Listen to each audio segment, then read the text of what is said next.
In this episode, you'll learn how to make a zipper pouch you can use on the daily. Welcome to the Sewing Report. I'm Jen. This channel is all about making sewing and crafts fun and approachable, and I am here with a free pattern and tutorial for this project. Introducing the super simple everyday pouch. And a quick note, this video is sponsored by the Sewing Report Etsy shop, where you can find lots of fabric and sewing supplies. I actually designed this for myself because I was making some gifts, but I wanted to share it with you. This project is beginner friendly, it is scrap friendly, fat quarter friendly. There are so many things you can do with this basic pattern. So in order to get it, you can go to sewingreport.com. I will link everything below, and that's where you can download your free pattern. And I'm going to walk you through how to make this from start to finish. It's a great introduction to zippers if you're fairly new to sewing. So let's get into it. Okay, you're going to need to print out the pattern at actual size or 100%. Cut it out on the solid line. My main fabric is canvas, interfaced with Pellon Shapeflex 101. Trace and cut out 2 pieces of the main fabric and 2 of the lining fabric. One tip for cutting out patterns for any type of bag or pouch with a lining is to cut out the main fabric just outside the lines. When you get to the lining pieces, cut those out just inside the lines. Because the lining has to fit into the outer fabric, I find cutting those pieces just a tiny bit smaller seems to make a difference in getting a snug fit and avoiding that baggy lining issue. My lining fabric is a laminated cotton print. You can't iron this type of fabric, so be sure to keep it away from heat. I didn't have any issues sewing it, but don't use any pins. A 9-inch zipper is needed for this project, and I'll show you how to tuck in the ends for a neat finish using super glue. Turn the zipper over to the back and fold down the ends so they sort of flip out like wings. Apply a dot of Gorilla Super Glue gel to the areas where the zipper tape will overlap. Press and hold the tape wings in place for a few seconds until the glue sets. Try not to get any of it on your fingers. Then secure with craft clips and repeat on the other side of the zipper. Once the glue has completely dried, clip off the excess zipper tape hanging out. Now we can get on with sewing the everyday pouch. Lay out the zipper face up with the main fabric piece below it. This is how I figure out the orientation. Then flip it over again so the zipper is face down. Center the zipper the best you can so there's about the same amount of extra space on each side. That will be your seam allowance for sewing. Place your lining fabric on top, right side down. Match it up as closely as you can with the main fabric. Clip the 3 layers together every inch or so, making sure the edges line up evenly. There's a flat side of the craft clips, and those should be facing up, because you'll actually be sewing with the lining side face down. The reason I'm doing this is to start with the end opposite of where the zipper pull is. Over at the sewing machine, stitch this edge with a 1/4 inch seam allowance. I used a 3.0 stitch length because I don't want to perforate the laminated fabric with too many holes. Backstitch at the beginning and end. Remove those clips as you go along. As you're sewing, keep checking the edges of the fabric and zipper tape that they're not shifting, because you want them to be as even as possible. Notice how I'm using my fingers to hold everything in place. When you get close to the zipper pull, stop with the needle down, lift the presser foot, and open the zipper so that it's no longer in the way. Then you can finish sewing.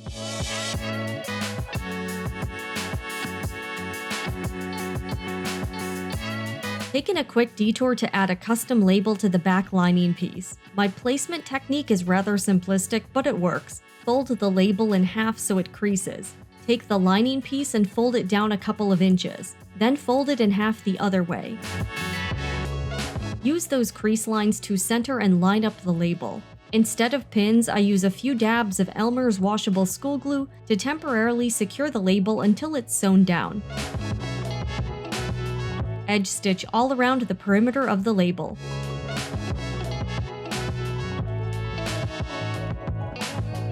Now let's work on the back of the pouch. Finger press the front pieces away from the zipper tape. Fabric orientation can be a little tricky. With the main fabric right side up, place the other piece right side down, on the other side of the zipper tape. Flip it over and place the back lining piece face down. All fabrics should be right sides together. Clip all of the layers together, this time with the flatter side of the clip face down, because I'll be sewing with the lining fabric on top. Back at the sewing machine, stitch with a 1/4 inch seam allowance.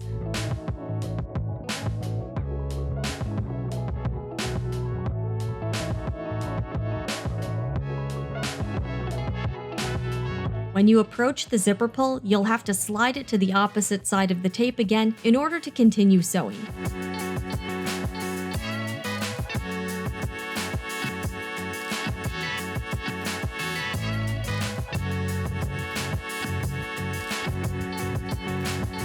Close the zipper back up and we're moving on to top stitching. Finger press the fabric away from the zipper and use an iron to get a crisper folded edge. Single out one of the main fabric pieces, the other three should be on the opposite side. Stitch with 1/8 of an inch seam allowance from the edge. You don't really need to backstitch here because this is mostly for aesthetics, but I do like to increase the stitch length to about 3.0. Repeat those same steps for the other side. I'm using Glide 40 weight tri-lobe polyester thread, which is available in the Sewing Report Etsy shop. Here's what you should have now. Unzip that zipper about 3/4 of the way down. Match up the main and lining fabrics right side together. Mark out a section at the bottom of the lining pieces where you'll be leaving an opening for turning later. Start clipping the fabric together. The part at the zipper can be confusing, but you want the zipper teeth to face out toward the lining. Try and match up each side so they're even and then clip it.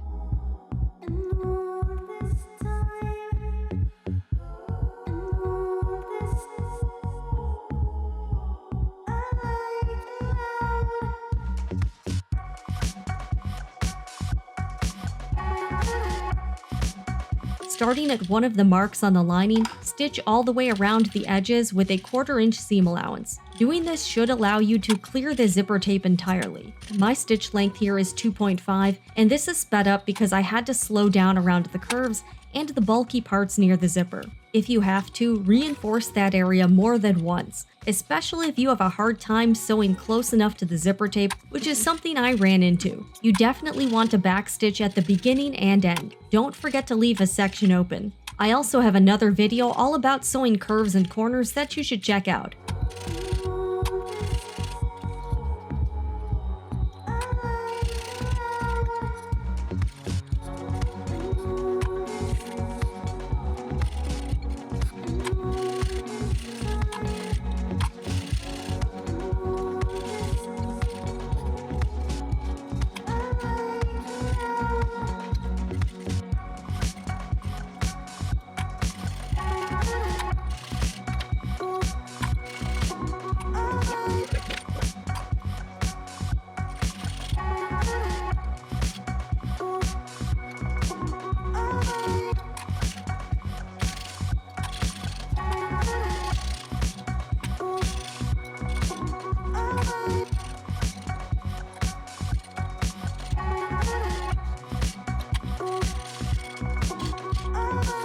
To reduce bulk, I like to trim down my seam allowance with pinking shears. At the side areas with more bulk, I used regular fabric scissors.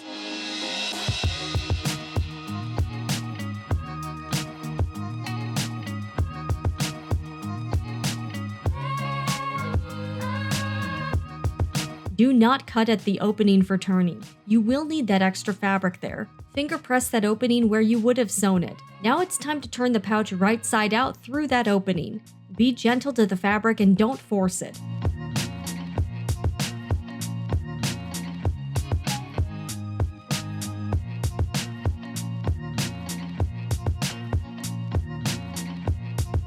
Poke out the corners, then take the lining back out. Tuck in the excess fabric and clip it into place. One more time at the sewing machine, stitch the opening closed with an 1/8 inch seam allowance. Backstitch at the start and stopping points.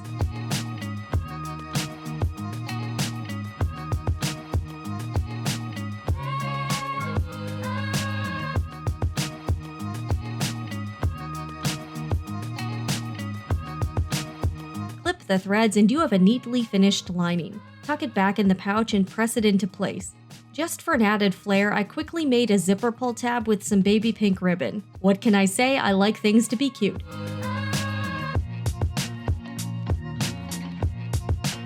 Now, I am not the fastest sewist in the world, but I was able to make this in about an hour after I had all of my pattern pieces cut out. And if you wanted to batch sew a few of these, you could probably make them even faster. So this is a good last minute project, maybe a gift for somebody, and there's so much you can do with this. In fact, I'm thinking about doing in a future video, showing you other things you can do to hack this pattern. Add a D-ring, add pockets, you could do a scrappy version, you could do a quilted version. So there's a lot you can do with this sort of basic template, and that's why I wanted to make it, and that's why I'm calling it the Super Simple Everyday Pouch. I would love to see your creations of this. So if you do end up making this pattern, tag me on Instagram at Sewing Report and use the hashtag Super Simple Everyday Pouch so I can find all of your photos, but I'd love to see what you end up doing with it. You can do so much, you can choose whatever fabric you want. There's so many different zipper options. So I really feel like this is a great basic and a foundational sewing project for you if you are new. If you enjoyed this video, I'd really appreciate you letting me know by leaving me a comment, hitting that like button, and subscribing to the Sewing Report for more videos just like this. In case you're also not aware, I've started another channel where I will be moving all of my live streams. It's called Sewing Report Live. That's where I'm going to be doing more industry news, live stuff. So join me over there as well. Anyways, I'm Jen with the Sewing Report. I'll see you guys again in the next video. And remember, whatever you're doing, make it fun.